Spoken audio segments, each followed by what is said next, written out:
Bonjour à tous, merci d'être venus aussi nombreux à la conférence de Madame Bouvigny, juriste à la Chambre des propriétaires. Je voulais juste vous demander de mettre en veille ou éteindre vos téléphones portables parce qu'il y a la captation pour les personnes qui n'ont pas pu venir aujourd'hui. Et je signale aussi qu'il y a encore des places pour la prochaine conférence qui est mercredi à 18 h, mercredi prochain, sur la loi de finances présentée par monsieur Patrice Leleu. Donc vous pouvez m'envoyer un mail ou m'appeler encore au téléphone. Voilà. Et je laisse madame Bouvigny présenter la déclaration des revenus fonciers. Monica. Donc l'avantage quand même en fiscalité de la déclaration des revenus fonciers, c'est que ça ne change pas. Donc c'est pour ça que vous êtes là tous les ans. C'est parce que ça ne change pas. Donc on va essayer de voir un peu comment on remplit cette déclaration et quels revenus elle concerne. Donc les revenus fonciers. Donc dans les revenus fonciers, nous avons les locations non meublées. Donc en fait, tout ce qui est locatif génère un revenu. Et ce revenu va être déclaré dans la déclaration des revenus fonciers, sauf si vous faites de la location meublée. Ça, c'est une déclaration à part, qui n'a rien à voir avec les revenus fonciers. Les meublés s'appellent des BIC. Les revenus tirés de la location meublée s'appellent des BIC, des bénéfices industriels et commerciaux. Donc ça, on oublie, on ne fait pas du tout le meublé aujourd'hui.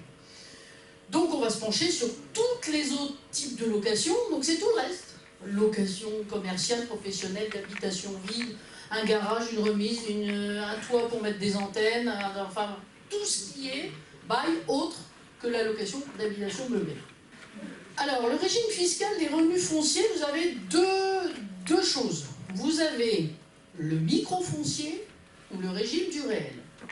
Donc, quand on a des revenus locatifs, on peut, si on a moins de 15 000 € de loyer encaissé par an hors charge, on peut, c'est même pas on peut, le régime de droit commun et le microfoncier. Donc, quand on a moins de 15 000 € de loyer, on est dans le microfoncier, c'est-à-dire qu'on déclare les loyers hors charge et on a un abattement de 30% sur ces montants déclarés.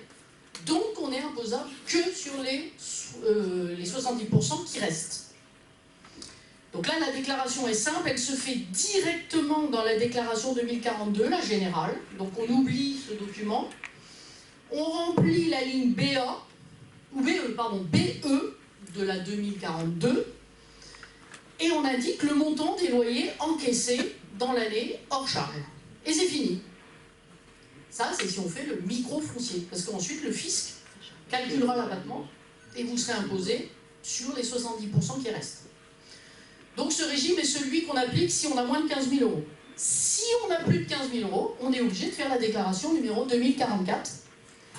Et on fait également la déclaration 2044 si on a beaucoup de charges à déduire, qu'on est en dessous de 15 000 €, on peut opter pour ce régime qui est plus intéressant, parce que si j'ai 10 000 € de loyer et que j'ai un abattement de 30%, je serai imposable sur 7 000 tout le temps, quoi qu'il arrive, puisqu'on enlève 30% forfaitaire, on ne peut rien déduire de plus.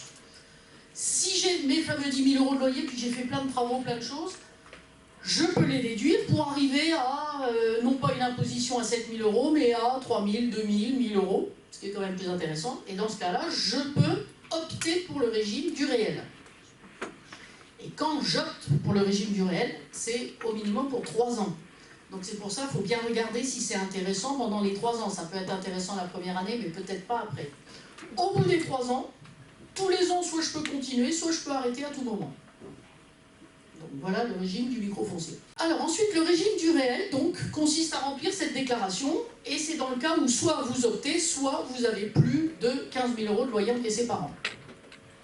Donc la première page consiste à redonner son nom, remplir l'état civil, ça on passe, et surtout à mentionner le résultat des déclarations de revenus fonciers que vous auriez dans une SCI. Si vous avez une SCI soumise à l'IR, vous devez remplir l'imprimé pour les SCI, faire la déclaration où les lignes seront exactement les mêmes, donc ça pourra servir pour les deux déclarations, sauf que la déclaration de SCI que vous remplissez, il y a des résultats, notamment les revenus bruts, hop, vous voyez, on doit mettre les revenus bruts, les frais et charges, les intérêts d'emprunt et le bénéfice ou le déficit. Donc en fait, ce sont les postes essentiels qu'on réinscrit là parce qu'ils vont s'ajouter à vos revenus fonciers en tant que particulier pour donner au final le revenu foncier général. En fait, c'est un seul chiffre, le revenu foncier. Donc on ajoute aux revenus que vous avez à titre de particulier, on ajoute les revenus d'une SCI que vous pourriez avoir par ailleurs. Donc on passe à la deuxième page. Donc là, ça ne change pas, hein, nom, prénom des locataires, le dispositif spécifique. Si vous n'en avez pas, vous ne mettez rien. Hein, vous ne cherchez pas un dispositif particulier. Quand on n'a pas un dispositif spécifique, on le sait en général.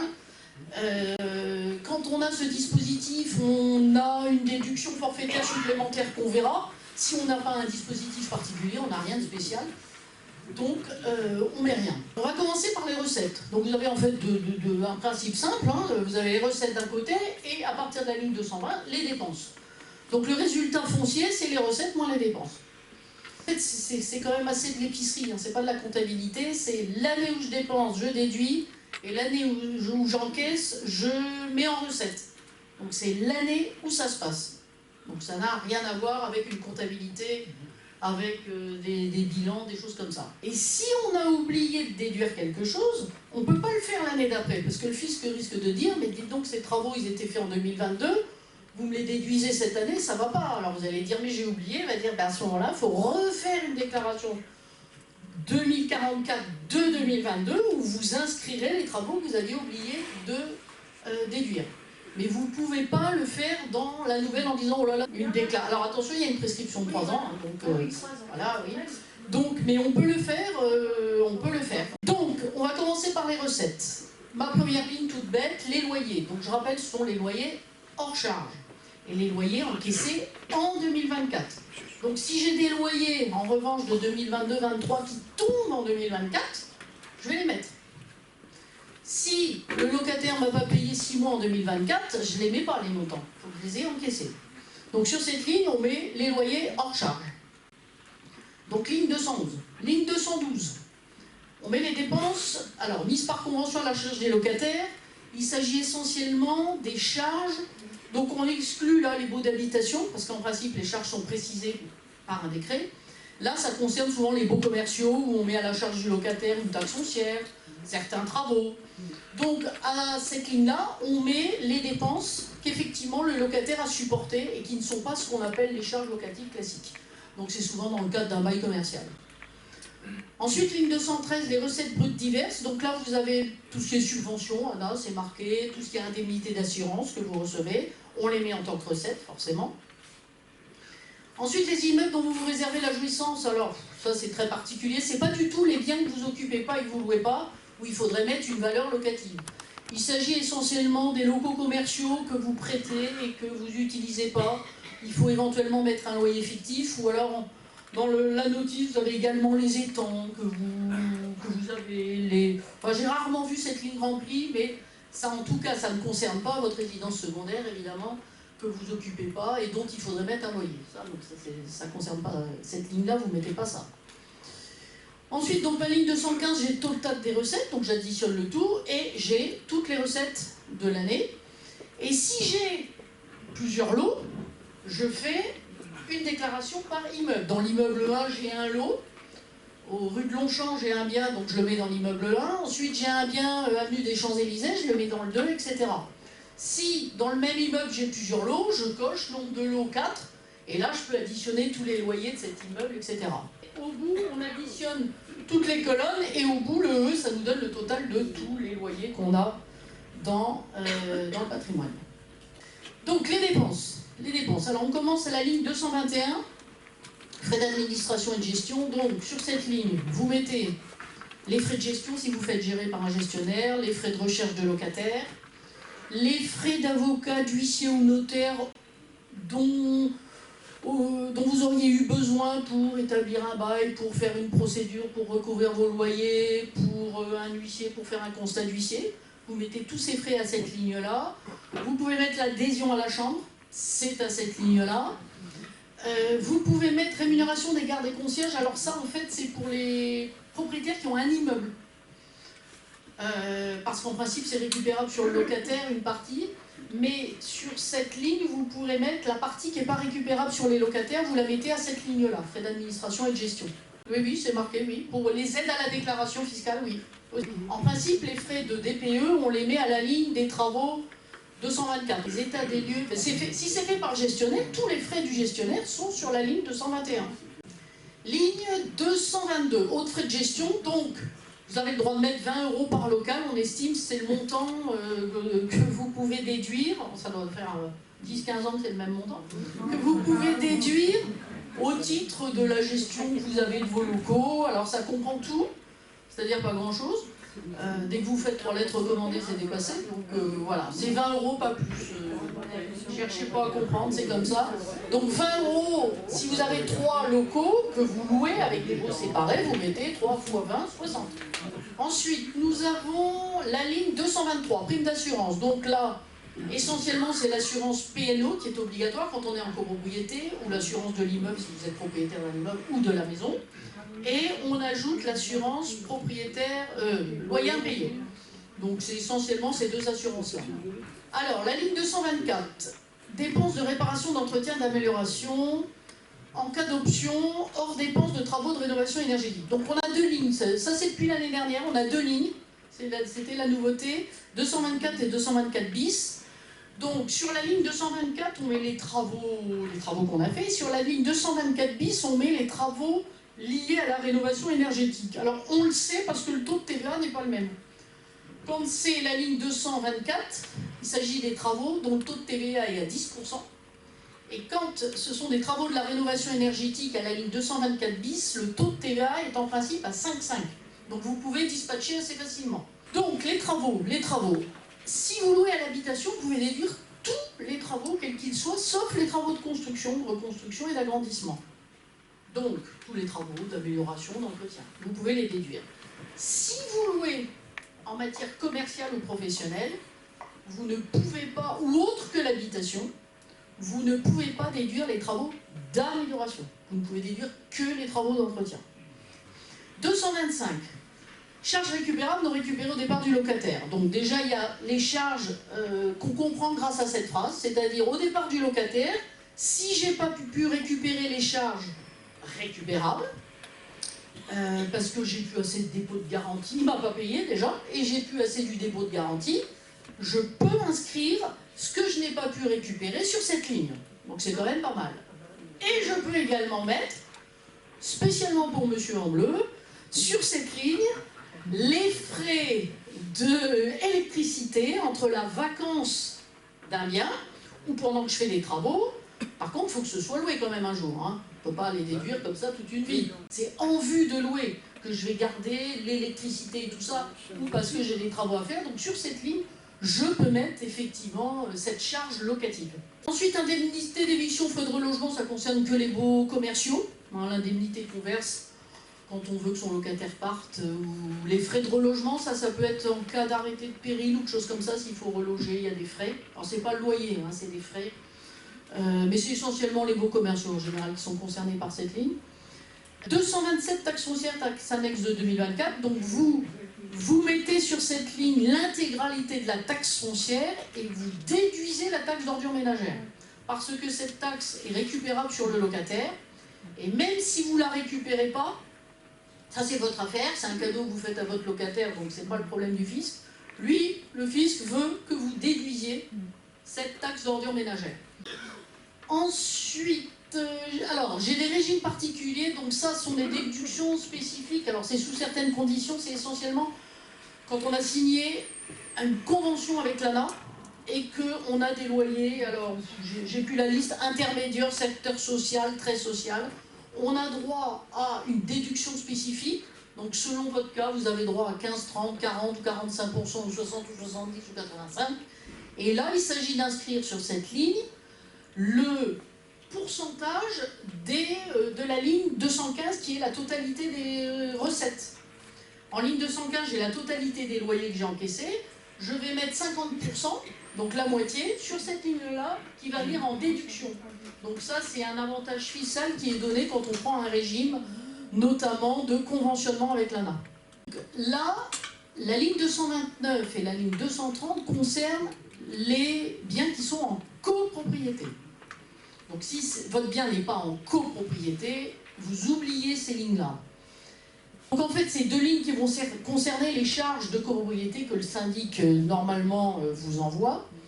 Donc sur la ligne 229, provision pour charges payées en 2024, vous mettez sur cette ligne tout ce que vous avez payé au syndic en 2024, pour le bien qui est loué bien sûr. Donc vous mettez les appels de fonds, les appels travaux, tout ce que vous avez payé. Et sur la ligne 230, vous régularisez ce que l'année dernière vous avez mis, parce que l'année dernière vous avez dû mettre sur cette ligne tout ce que vous avez payé au syndic. Or, dans ce montant que vous avez payé au syndic, appel de charges, appel de fonds plus travaux, il y a des charges qu'on n'a pas le droit de déduire. Et on nous demande de les régulariser un an plus tard. Donc, sur la ligne 230, je mets les charges que je n'avais pas le droit de déduire l'année dernière, en 2023, mais que j'ai déduit, puisqu'on m'avait demandé de le faire, l'intégralité. Et je mets donc essentiellement les charges locatives et les charges locatives que j'ai pas le droit de déduire parce que je les récupère sur mon locataire. C'est pour ça qu'on a deux lignes. Et donc on fait la ligne 229 moins la 230. Vous ajoutez éventuellement sur cette ligne s'il vous rend de l'argent au moment de cette régularisation de syndic, puisque vous n'auriez pas dû le déduire, il vous le rend. Et si en revanche vous devez payer un petit plus, comme on est en 2024, on paie ce petit plus, donc on le met à la ligne 229. Oui, on ne met pas le fonds travaux, on ne le met pas à la ligne 229. Donc en fait, on met tout ce qu'on a payé au syndic, sauf le fonds travaux. Le fisc a dit non, parce qu'en fait, c'est une sorte d'attente. Et vous indiquerez les sommes qui servent à payer les travaux et qui sont dans ce fonds de travaux l'année où les travaux sont faits. Quand vous faites des travaux dans votre appartement, ça ne concerne pas la copropriété.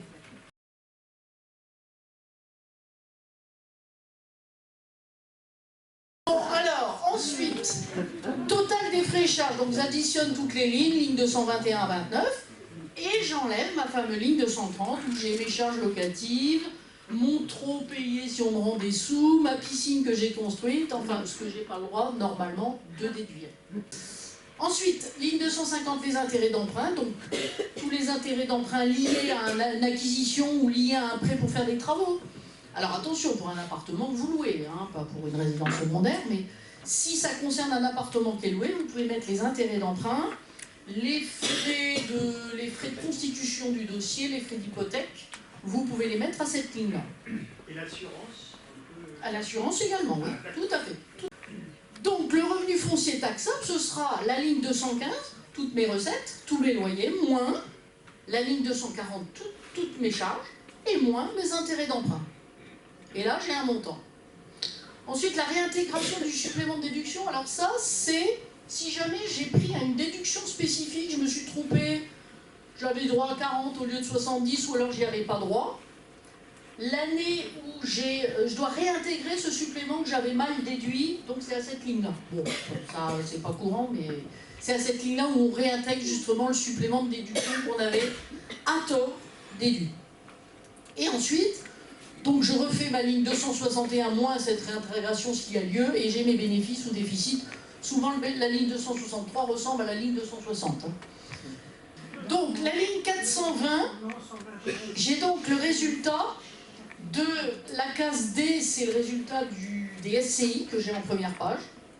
Et la case I, c'est le résultat de mon bénéfice ou de mon déficit. Donc, j'additionne ces deux cases. Souvent, je n'ai pas de SCI, donc j'ai que la case I. Et j'inscris le montant du déficit ou du bénéfice. Si j'ai un bénéfice, c'est fini. La déclaration est finie. Je ne fais plus rien. Je le reporte dans ma déclaration 2042. On la verra après la 2042. Je le reporte à la ligne BA, c'est marqué. Si j'ai un déficit, il faut que je continue les calculs suivants. Donc les calculs ne sont pas très compliqués. Je remets le total des revenus bruts, donc c'est le total de mes loyers. Je remets le total des intérêts d'emprunt. Alors on dit total parce que j'ai peut-être plusieurs colonnes. C'est pas forcément qu'un bien que je loue. Donc le total, c'est le total de toutes les colonnes où j'ai pu emprunter pour les différents logements. Je remets le total de tous les autres frais et charges et je mets un peu à part 434, la partie des travaux qui ont concerné la rénovation énergétique. Et ensuite, j'ai deux solutions. Soit ma ligne 432, qui sont les intérêts d'emprunt, sont supérieurs à mes loyers, soit ils sont inférieurs. Selon le cas, je choisis l'une des deux parties à remplir. Si elle est inférieure, je vais pouvoir reporter mon déficit jusqu'à hauteur de 10 700 € sur mon revenu global. Ça veut dire que si j'ai un déficit j'ai moins 26 000 €. Il y en a 10 700 qui vont s'imputer sur le revenu global. Et il ne faut pas que ces 10 700 soient constitués par des intérêts d'emprunt. Mais si vous faites bien les lignes, vous allez, normalement, vous devriez arriver au résultat. Donc il y en a 10 700 que je vais imputer sur mon revenu global. Donc c'est quand même bien parce que ça va le baisser. Et le surplus, si j'ai 26 000 et que j'impute 10 700, il me reste 15 000 et quelques. Le surplus, je le garde. Et il me permettra, l'année prochaine, si je suis bénéficiaire, de pouvoir manger, grâce à ce déficit qui me reste, mes revenus fonciers en bénéfice. Donc ils se reportent sur 10 ans, comme ça.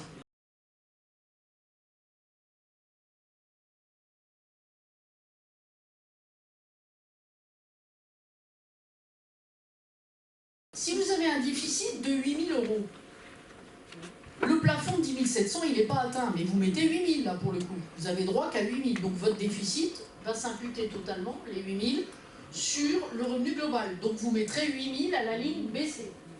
Si vous avez plus de 10 700, à la ligne BC, vous mettez 10 700. Vous ne pouvez pas mettre plus à la ligne BC. Ensuite, le surplus qu'on a, on le met à la ligne déficit imputable sur les revenus fonciers. Ça, c'est le surplus. Et les déficits antérieurs que vous traîneriez, que vous n'auriez pas encore imputés, et qui vous restent, vous les remettez à la ligne 4 BD. Une fois que vous avez votre bénéfice, il va s'ajouter à vos autres revenus. Donc vous allez subir l'impôt dans la tranche d'opposition dans laquelle vous êtes sur ce bénéfice, et vous aurez en plus 17,20% de prélèvements sociaux sur ces revenus fonciers seulement. Donc le but d'être en déficit, c'est intéressant parce que non seulement on échappe à l'impôt sur le revenu et aux prélèvements sociaux.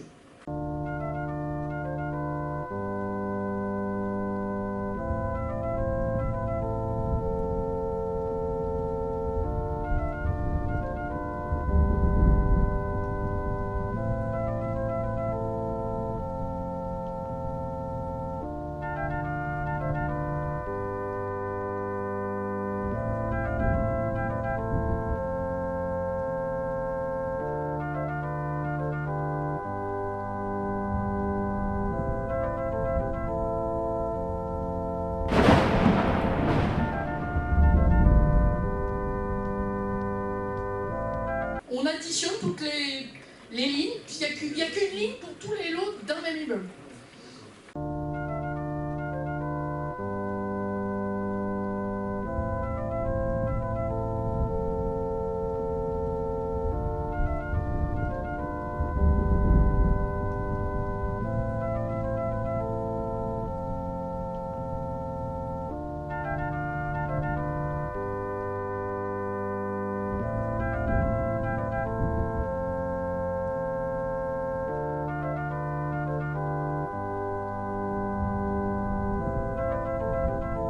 Eh bien merci, c'est fini.